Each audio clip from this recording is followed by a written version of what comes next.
Welcome to the Legally Speaking podcast. I'm your host, Rob Hanna. I'm pleased to introduce to you our Clio Con 2023 mini clips mini series.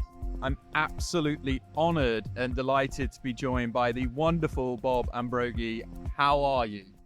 Rob, thanks for having me. I'm doing very well. I've been a huge fan of your work, and I just said off air of what you've been doing for many years for the legal community and profession. But would you mind just telling our listeners just a little bit about you? Yeah, well, I write about legal tech. I am a lawyer in the United States, and I practice in Massachusetts, but I've been writing about legal tech for a long time. I have a blog called Law Sites, where I cover the sort of breaking news in the legal tech world. I also have a podcast of my own called Law Next, where I talk to the innovators and entrepreneurs who are changing what's next in law. And also have another podcast called Legal Tech Week, where we have a panel of legal tech journalists and bloggers who get together every Friday afternoon at 3 o'clock Eastern time to talk about the week's top stories. A couple of those panelists happen to be sitting right by my side over here right now as I'm talking, so I'm mindful of that. I have to be careful what I say about them. Well, that's a nice segue because we're recording live. This is the first time our show has gone on the road from Clio Con in Nashville. I believe, Bob, you were at the very first Clio Con and have been following the sort of Clio journey for some time. So take us back to Clio Con number 1 to where we are today.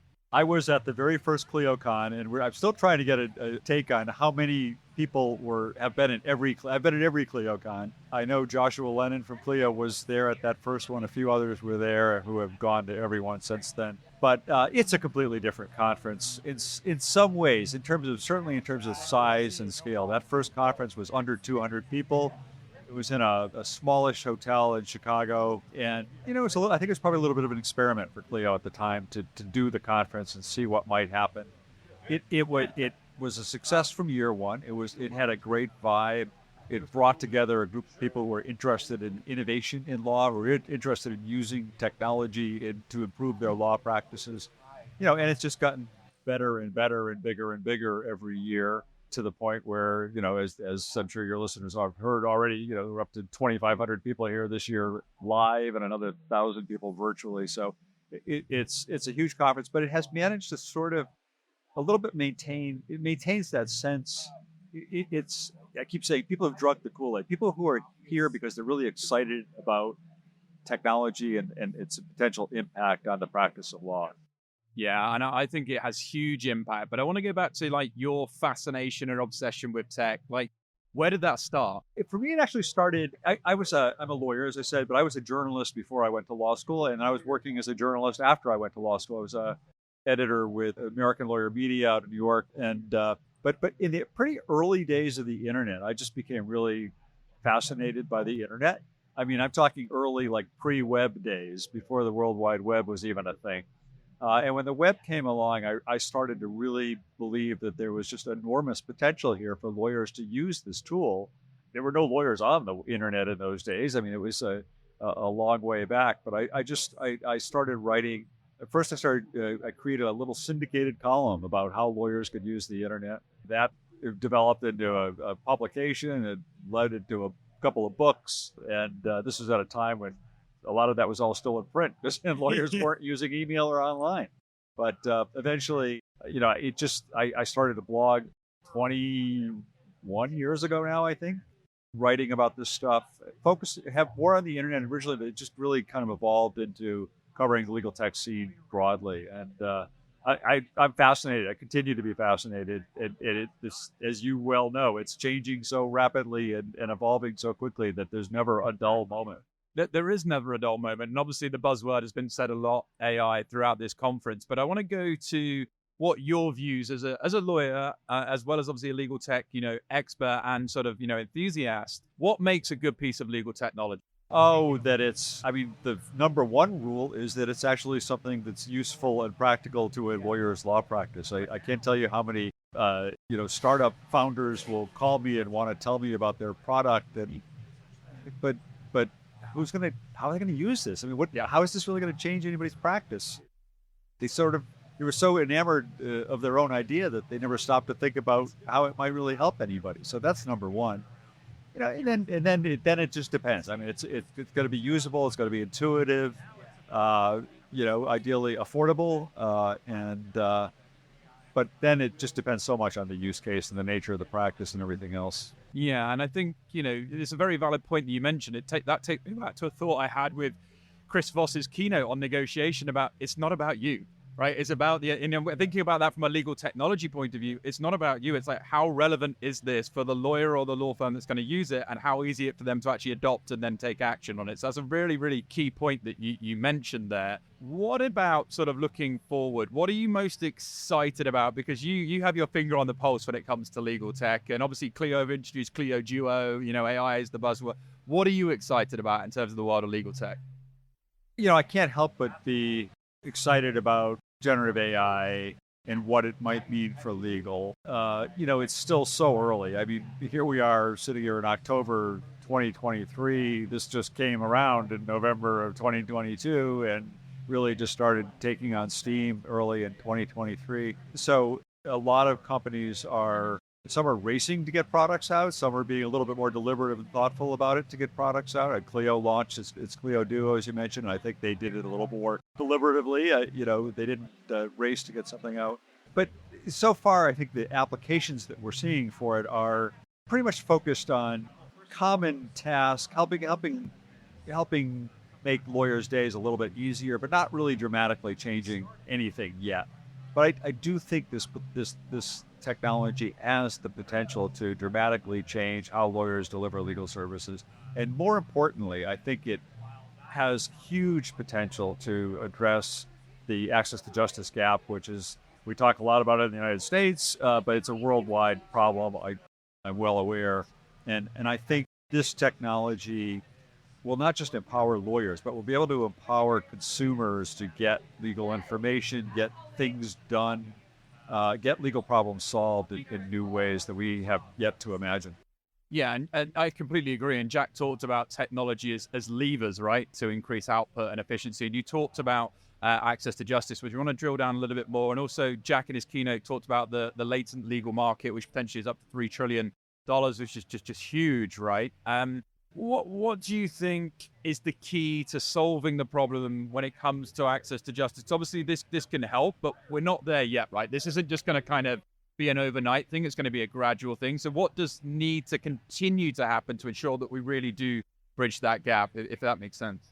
Yeah, well, one place I disagree a little bit with Jack on that, because Jack, and when he talks about the latent legal market, he talks about it as something that lawyers can address ultimately. Yeah.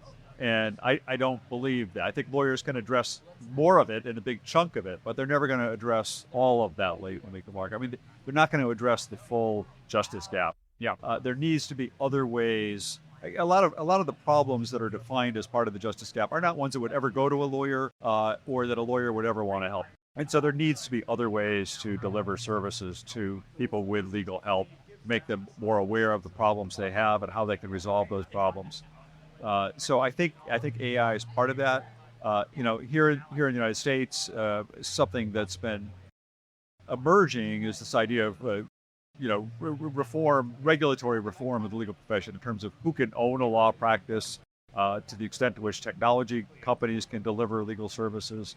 To me, that's really one of the most promising areas of change going forward is this deregulation of the practice of law, so that law can be involved in delivering legal services to people who need help. Yeah, no, we absolutely agree with that. I would be remiss to not have you on, get some of your wisdom for the future generation of people coming into the legal industry, not necessarily to practice the law, but maybe it's a legal technology solution. Maybe it's one of these new jobs that haven't even been invented within the world of law.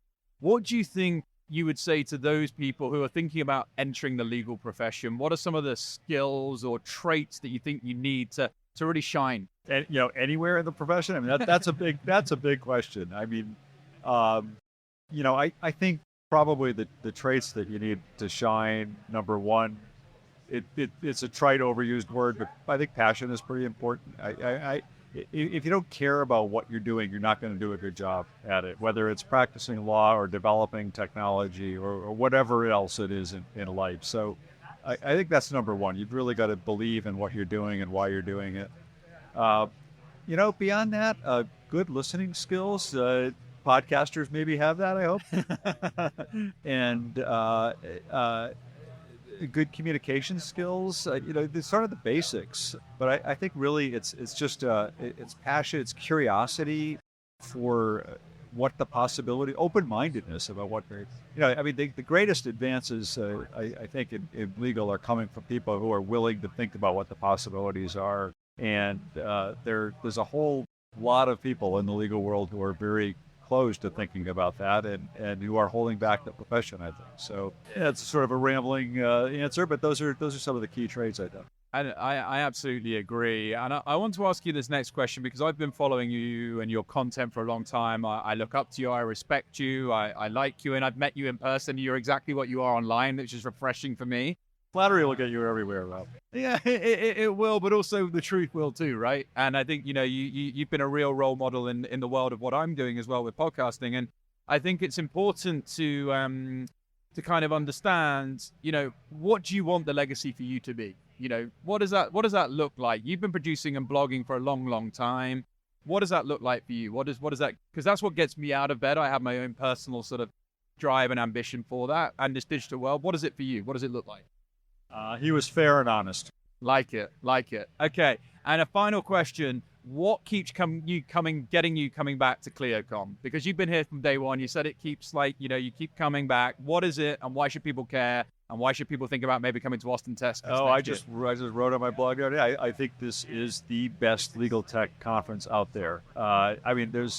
They have set the bar with this conference for anybody else to try and emulate. But the energy at this conference, I said earlier, talk about people who kind of drunk the Kool-Aid of legal innovation. But the people here are so energized about the potential for the future of law, for the future of how we can improve the delivery of legal services, for how technology is part of that. But it's not just about the technology; it's about making law better in every way, shape, and form. And so it's super energizing here. And they just do such a great job with the speakers. I mean, I was just over at my podcast table over there talking to Brian Beggs, who was the keynote speaker this morning, talking about his journey, through a wrongful conviction and how that changed his life, and just makes you understand how important it is to get this right, to get the legal system right, and that's what it's all about here.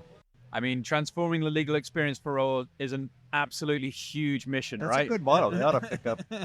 They should pick up on it. They should learn about that. That is a huge mission, and I support that. I'm all about innovation, pushing for change, dreaming the impossible. Bob, this is a personal highlight for me, getting to do this interview with you. If people want to find out more, in case they've been living under a rock, where can they find out more about you? Where can they learn about your podcast? Where can they pick up things? You can find out most of my stuff right at lawnext.com. I've got you can find my blog there, my podcast there, our Friday Legal Tech Roundtable there, and I also have a directory of legal tech products called the LawNext Legal Technology Directory, which you can also find from there. So it's all lawnext.com.